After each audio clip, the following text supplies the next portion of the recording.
Everyone projected 2025 recruit Nik Khamenia was going to UCLA and not Gonzaga. Turns out, nobody was right.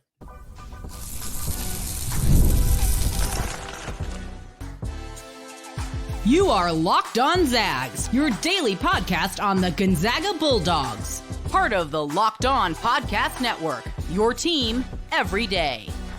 What is going on, y'all? Welcome into the Locked On Zags podcast, part of the Locked On Podcast Network, your team every day. I'm your host and longtime Gonzaga podcaster, Andy Patton, here to bring you news and updates on all things Zag athletics. Today's episode of Locked On Zags is brought to you by FanDuel. Folks, place your first $5 bet, and you will get started with $200 in bonus bets guaranteed. Just visit FanDuel.com today to get started. Well, Nik Khamenia, after multiple years of being recruited by Gonzaga, is not going to play in Spokane, but he's also not going to play for Nik Khamenia and UCLA. Very surprising turn of events as he commits to Jon Scheyer and the Duke Blue Devils. We'll talk about what that means for Gonzaga in the first segment. Plus, the NBA season is just getting underway. We're going to talk about the Zags in the NBA, including two very lucrative extensions signed by Jaylen Suggs and Corey Kispert. I'll talk about some of the younger players in the NBA as well. Let's start here with Nik Khamenia, a player we have talked about many, many times on the Locked On Zags podcast. He has been a target for Gonzaga for literal years at this point. He is a 6'8" forward from Harvard Westlake High School in Studio City, California, 19th ranked prospect in the 2025 class, according to 247 Sports, a little lower 27th in their composite rankings. He announced on Tuesday afternoon on a live stream with the 247 Sports folks that he is going to Duke to go play for Jon Scheyer and the Blue Devils. Everybody had projected him to UCLA. It was a swing. Gonzaga was in the lead for a long time. They recruited him before anybody else. This is a story we've heard a handful of times in the last few years of Gonzaga being early in on prospects and ultimately those players choosing to go somewhere else. And we kind of knew that was going to be the story. Just as a behind the scenes for you all, my notes were done. They were taken. We were prepared to talk about what this means for the Zags, what this means for Mark Few. Is it a bad thing? Are we concerned? And we're going to get to all of that. Don't worry. Most of the notes didn't change. But at the end, the note about how and I don't think Nik Khamenia is a very good fit in UCLA's system and Mick Cronin's I don't really believe in offense setup that they have going on over there. And yet we had to change those notes because he didn't go there. Very big surprise there. I wasn't as big of a surprise on the Gonzaga side. Again, most people who are plugged into this didn't expect him to go to Gonzaga, but nobody expected him to go to Duke. And that's where he ends up going. It's a better fit for his skill set at Duke. But as I said this on social media, as some of you saw, the best fit in terms of his skill set was at Gonzaga. So he ends up at Duke for other reasons than that, or at least maybe he's just wrong about where he's the best fit there. Had a ton of attention as a recruit. His final three was Duke, Gonzaga, UCLA, but his final five included North Carolina and Arizona. He also had offers from Ohio State, Creighton, Purdue, Tennessee, Oregon, BYU, St. John's. The list goes on and on. Michigan's in there as well. Tons of offers from a lot of fantastic programs. But like we said, Gonzaga was in on him very early. He came to campus for Creighton's in the Kennel in 2022. That was an unofficial visit, one of his first unofficial visits that he had taken. He had played travel ball, AAU ball with Colby Brooks, actually, who is now at San Diego as a grad student playing for that team. But he then came to campus again exactly a year later for Craziness in the Kennel in 2023, this time as an official visit. It was his first official visit. For a while, it was his only official visit, and Gonzaga was considered heavy frontrunners to land Nik Khamenia. It was Zags kind of bust. UCLA was sort of in the mix. USC was sort of in the mix. There's a few other teams, but Khamenia's stock continued to rise as he performed well in the summer circuits, as he filled out, grew into his body, into his size a little bit. This last summer was really productive for him. He played in the summer circuit. He also played in the FIBA U18 3-on-3 World Cup alongside Kingston Flemings, who is a Gonzaga target as well, although seems like an unlikely candidate to come to Gonzaga as he canceled his visit. A few weeks ago, he was supposed to come out for Craziness in the Kennel, but ends up Khamenia not coming to Gonzaga. The momentum had kind of swung in the direction of UCLA until literally about an hour ago as I'm recording this, when he decided to commit to Duke. But whether he goes to Duke, whether he goes to UCLA, it's still another miss for Mark Few and the Zags. And in this offseason, it's been a darn near perfect offseason for Mark Few and the Gonzaga Bulldogs. They return everybody that they wanted to return from last year's roster. They get a high-profile transfer in Michael Ajayi. They get another high-profile transfer in Caleb Battle. They add some key depth pieces in Emmanuel Inocente and Ismaila Diani. They add Braden Smith, who's willing to redshirt despite being the Patriot League Player of the Year last year. They get a player they wanted in Davis Fogel, who has been popping off. This summer is primed for a big year at Compass Prep and is going to be somebody who I can guarantee you continues to rise up that 2025 recruiting class rankings at every major outlet. This was a darn near perfect offseason for Mark Few and the Zags. He also went out and won a gold medal, just, to tack that on. But the two areas where the offseason was not flawless were these two high-profile top 20 recruits in Isaiah Harwell and Nik Khamenia. Both were players Gonzaga has been pursuing for a very long time. Harwell's from Pocatello, Idaho.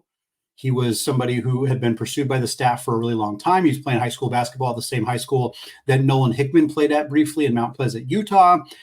He and Hickman were connected to each other. He rescheduled his visit after suffering an injury, still came to campus, still took that official visit. And then suddenly, towards the end of his recruiting time, momentum swung dramatically towards Houston. And Harwell didn't pull any last-minute shenanigans. He ended up committing to Houston, and that's where he's going to play starting in the 25 season. But a lot of those same things happened with Nik Khamenia. The Zags were in on him early. They had him on campus. They had him on campus again. They visited him. They watched him play. They continued to stay in touch, continued to recruit him. And then he ultimately chose to go somewhere else. This also happened last offseason. Zoom Diallo, Asa Newell, two prime targets. Now, Newell was a guy that was always a bit more of a long shot. I don't know that he quite counts in the same way as Harwell and Khamenia, who both at times were projected to go to Gonzaga. Zoom Diallo at times was projected to go to Gonzaga.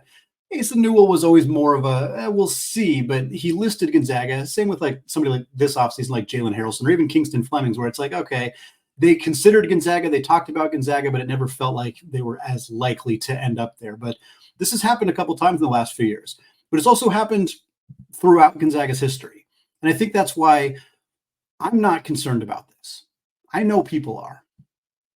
Every time Gonzaga misses out on a high-profile recruit, every time Gonzaga misses out on a recruit that they'd been talking to for a long time, a recruit that services had projected they would land, there is frustration, there is angst, anger, anxiety, whatever you want to say. And I'm not saying that that's not legitimate. I'm not saying you shouldn't feel that way. I'm saying I'm not feeling that way. For starters, this is how recruiting goes. You recruit players for a long time and they go somewhere else. Gonzaga has stolen recruits from other places. They have gotten players who many people thought for sure weren't going to go there. They were like, I'm dead set this guy's coming to my school, and then boom, they go to Gonzaga. It goes both ways. Gonzaga also hasn't recruited a lot of or landed a lot of five-star talent. That's concerning in some ways, but also they haven't built their success on the back of five-star freshmen. They've had forever. 3 consensus, 1 Zach Collins, where he was a 5-star at some services, but not a 5-star at others, hence not being consensus. Yes, as somebody pointed out to me, the 2 times Gonzaga has been in the national championship game, they had 5-star freshmen on the team. That is true. That is an accurate statement. Zach Collins was a backup center. I'm not saying he wasn't a huge part of Gonzaga's success that year. He was, but we're not going to pretend that the Zags made the national championship game in 2017 purely because of Zach Collins. Now, you could probably make a strong argument that the Zags don't make the national championship game in 2021 without Jaylen Suggs, and that's an argument that's very hard to argue against, considering he had a 37-foot shot that sent them to the national championship game that year. So yes, it's not that 5-star talent is bad or that adding 5-star talent is not going to help Gonzaga, but it's not what they have built themselves on. And this isn't the first time this has happened. We talked about with Zoom and Asa, but this was an article from Peter Woodburn on his Another Gonzaga blog, as he calls it. He talked about an offseason, one particular offseason about 5 years ago where the Zags missed on Andrew Nembhard, who went to Florida. They missed on David Singleton to UCLA, Tayshaun Curry to USC, Dejon Davis, who decommitted from UW twice, ended up going to Stanford, Brandon Williams, who went to Arizona, and Kamaka Hepa, who I think went to TCU. I'm not exactly sure where. Either way, you've probably heard of maybe a few of those guys, but most of them didn't pan out to be fantastic players. Brandon Williams was pretty good, but he had a lot of legal issues. David Singleton was a good role player for UCLA. Andrew Nembhard, the best player out of this group by a large amount, went to Gonzaga. Ended up joining Gonzaga in the transfer portal, of course. So it just is one of those things that happens. You miss players. You miss out on recruits. Every team loses out on players. Every team misses out on recruits that they thought they were going to get. And in the transfer portal era, where Mark Few significantly prioritizes transfers, he always has, even before it was a consistent thing that teams did. Gonzaga added transfers that had to sit out a year with regularity. They added grad transfers that could play right away with regularity. And now, as it's much more common and much easier to do with literally thousands of players becoming available every offseason, the Zags are going to continue to prioritize transfers over freshmen. Some people may disagree with that as a decision. It's hard for me to argue against it. I would rather have Mike Ajayi than basically every power forward prospect in the 2024 recruiting class. And whatever transfer forward they land next year, because they're going to land a transfer power forward next year, guaranteed. Both Michael Ajayi and Ben Gregg are gone. They're going to need a power forward on this roster alongside Braden Huff and Ismail Adiani in the front court. Whoever they land is probably somebody that's going to be more prepared to play right away for this team than Nik Khamenia. Please understand, this is not me insulting Nik Khamenia. This is not me being petty or anything like that about him not coming to Gonzaga. This is the fact that Mark Few's system is complicated, and freshmen, except for very elite freshmen, very, very top tier guys like Suggs and Holmgren, typically aren't able to play big roles right away in the system. We've seen that historically for decades at this point. There are very few counterexamples to that argument. So for Gonzaga, I would rather spend, I don't know how much money they got, and I don't know exactly how the situation developed. But one thing that I think is interesting is a lot of folks think that because they really wanted to land the player, they really wanted Isaiah Harbaugh to come to Gonzaga or Nik Khamenia or Asa Newell or Zoom Diallo or whomever it may be, that the staff really did too, and that they were desperate to land these players and that they're crushed and frustrated that these players didn't come to campus. Maybe in some cases, but I also think Mark Few is pretty picky. And obviously, if he's recruiting these players and making offers to them, he wants them on campus. But it doesn't mean he's bending to their will. A very realistic potential scenario here is that the Zags pursued Nik Khamenia. They pursued him when he was a high school freshman. They pursued him throughout his high school career. They brought him on campus. We know that. They went and visited him. They stayed in touch. They kept talking to him. They had an offer to him, not just a scholarship offer, but a financial offer. And Nik Khamenia came back and said, hey, well, this school, UCLA, or this school, Duke, or both, they're offering me more money. What can you do for me? And Mark Few said, you've seen our offer. I don't have a specific source on that, but that's my read on the situation. Is Mark Few said, this is how much money I'm going to give you. This is how much money how much NIL money we will commit to you. If you want more money and somebody else is offering you more money, congratulations. Go take your more money and go somewhere else. Not in a negative way, not in a spiteful way, just in a, hey, this is the amount of money that, we believe you're worth. I don't think they would say it like that, but that's the general message. Because if I'm Gonzaga, I'd rather spend that money on Michael Ajayi. I'd rather spend that money on Caleb Battle. I'd rather bring in players who are 22, 23, ready to contribute right away, who have college basketball experience. Wouldn't you? That's what I'd rather do. And I think for Gonzaga, that's what they're doing. Mark Few he sets his boundary, he sets his lines. He says, this is the amount of money I'm willing to spend on a player like this. And if somebody else has got more money, if somebody else is willing to pay more money because they prioritize freshmen over transfers the way that Duke and UCLA to that matter do, fine. I think that's fine. But I don't think that panicking over this, again, it's fair to be frustrated. We've been hearing about this guy for 2 years and he's not going to come to Gonzaga. That sucks. That's a totally legitimate feeling to have. But I just wouldn't treat it as some kind of significant concern about Gonzaga going forward, because they've continued to succeed despite not landing multiple five-star talent. And I don't think that Mark Few he's not going to overpay for somebody just to land a player. If they want some more money, if they think they can get it somewhere else, great. That's not going to be a problem to Mark Few and the Zags. And look, there's a lot of proof that coming to Gonzaga really works out for you in the long run. I hope Nik Khamenia saw the fact that both Corey Kispert and Jaylen Suggs just signed massive extensions with their respective NBA teams. We're going to talk about that and the rest of the Zags and the NBA as the season gets going, coming up here in just a second.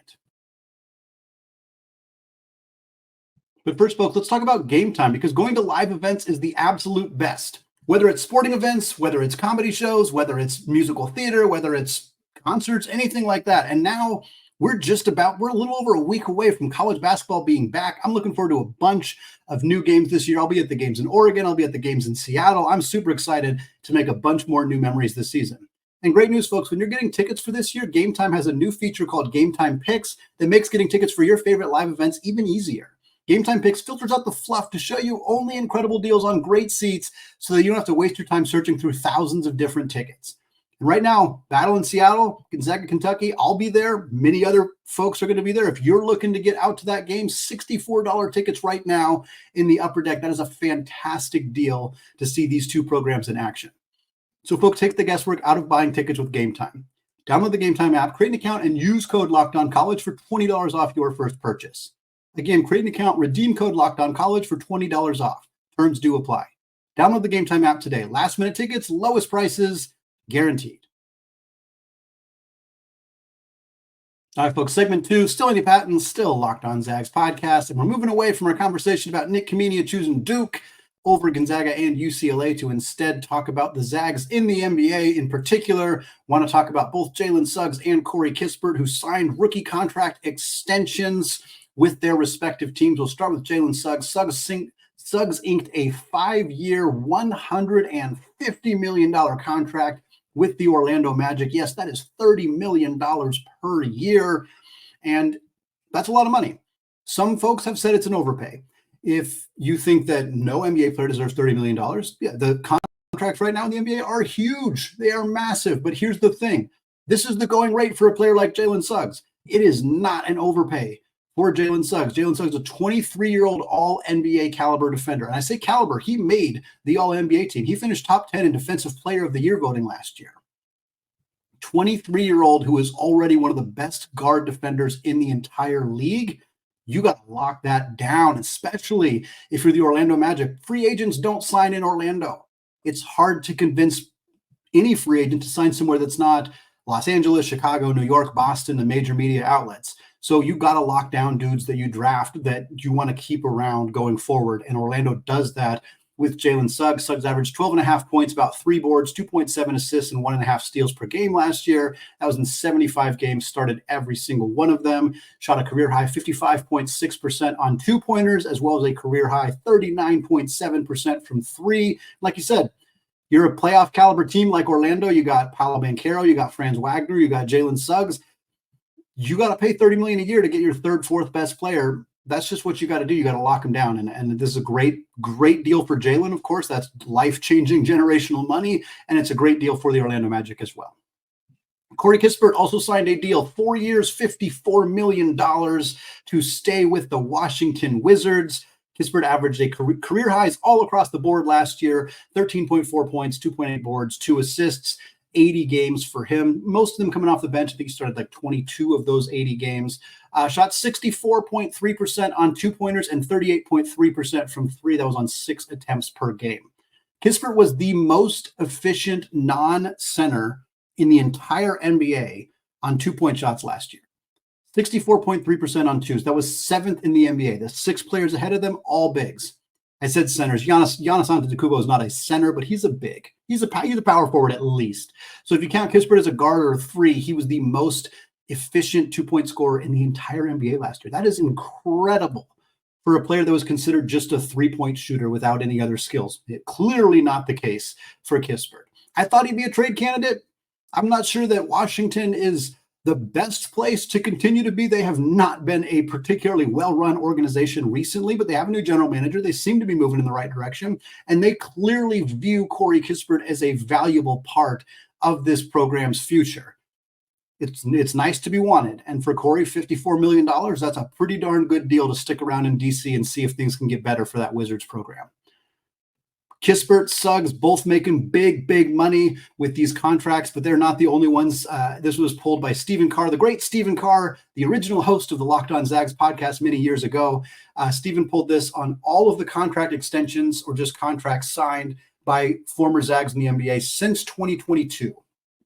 Obviously, you have 5 years, 150 for Jaylen Suggs. Like we said, 4 years, 54 for Corey Kispert. The other ones, Andrew Nembhard, 3 years, $59 million. Zach Collins for Nembhard, it was the Pacers. For Zach Collins, 2 years, $35 million with the San Antonio Spurs. Brandon Clark, 4 years, $52 million with the Memphis Grizzlies. Domantas Sabonis, that's the big one, 5 years, $217 million with the Sacramento Kings. Kelly Olynyk, 2 years, $26 million with Toronto.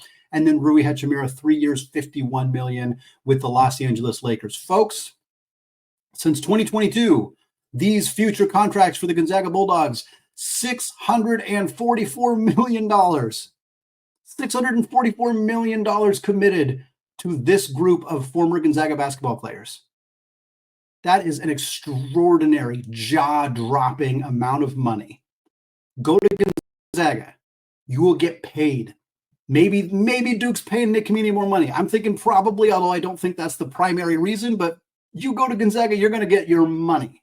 Gonzaga's got decent NIL, but more than that, you're going to get in the league and they're going to pay you money. This is extraordinary to see this for these Gonzaga. This is just in the last 2 years, all of those contracts have been signed. And there's more to come. There's 3 Zags we haven't talked about who are in the NBA as well. All of them are on rookie contracts. One of them is about to start his first season. The other ones are still on those rookie deals, but both look like they're going to get paid some big money in the future as well. We're going to talk about those bags and what it might mean for Chet Holmgren and Julian Strawther coming up here in just a second. Right after I tell you about FanDuel. Hey, Locked On Zags fans, you can start the hoop season with a big return on FanDuel, America's #1 sportsbook. Right now, when you get a hunch in the middle of a game, you can check out the latest stats, view live play-by-play, and so much more, all on the same page where you place those bets.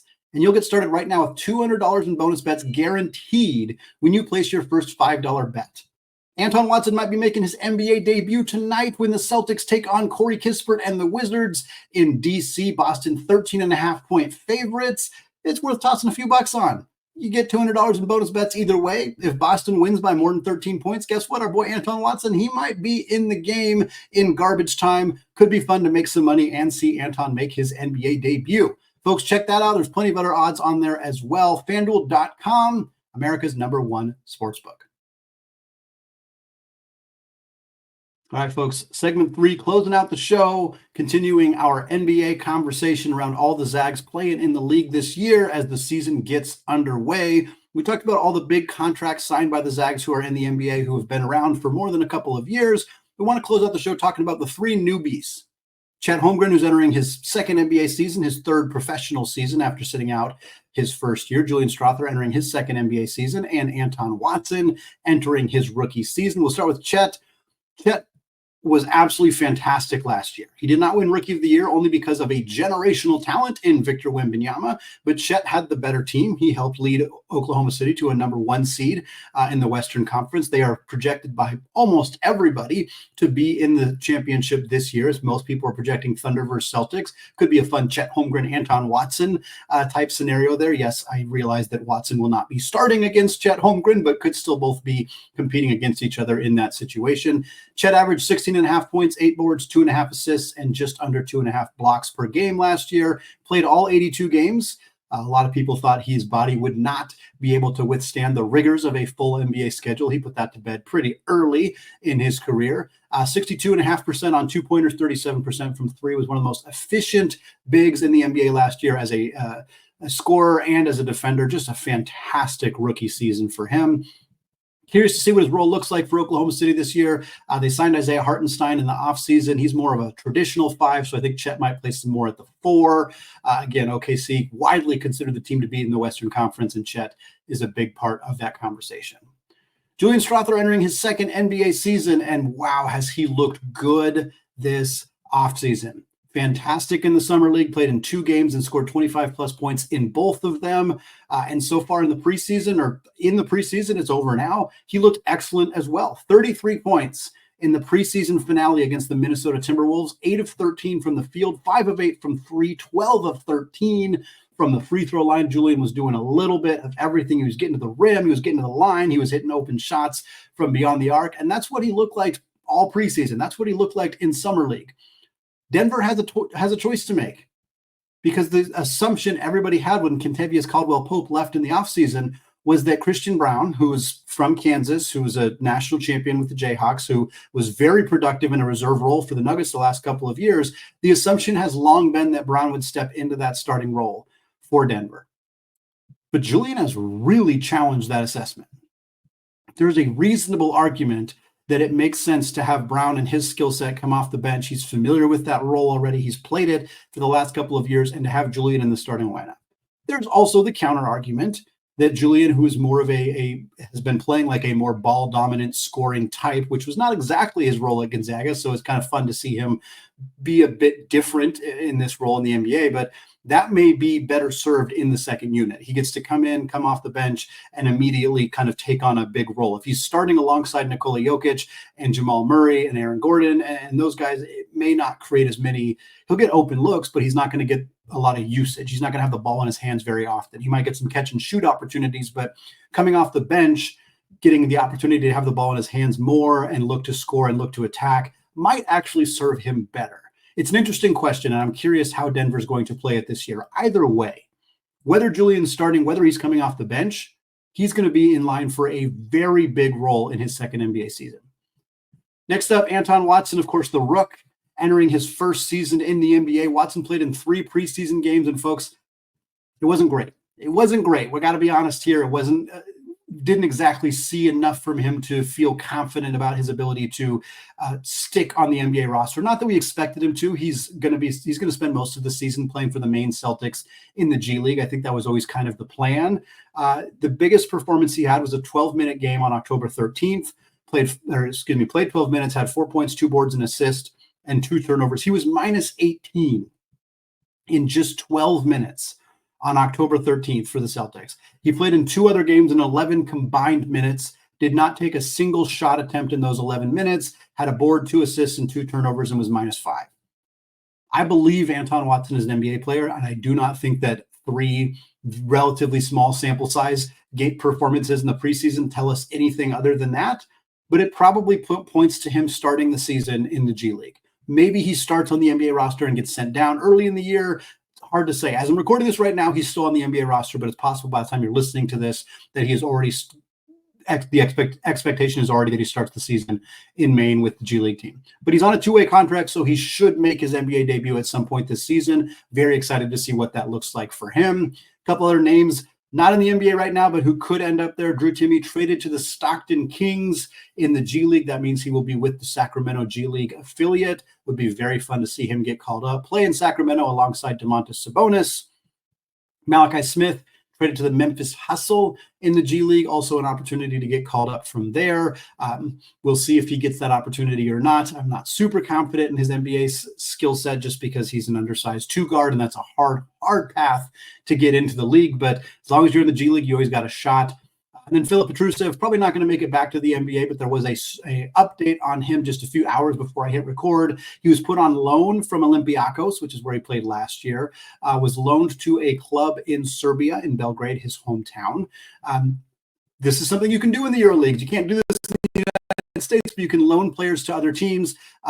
The Olympiacos team had some injured bigs who are now healthy, so they didn't have as much room for Petrusev in the front court. Meanwhile, the Serbian club had an injury, so they needed some help. So Filip Petrusev is going to go play home with his Serbian club. I don't know if he ever makes it back to the NBA.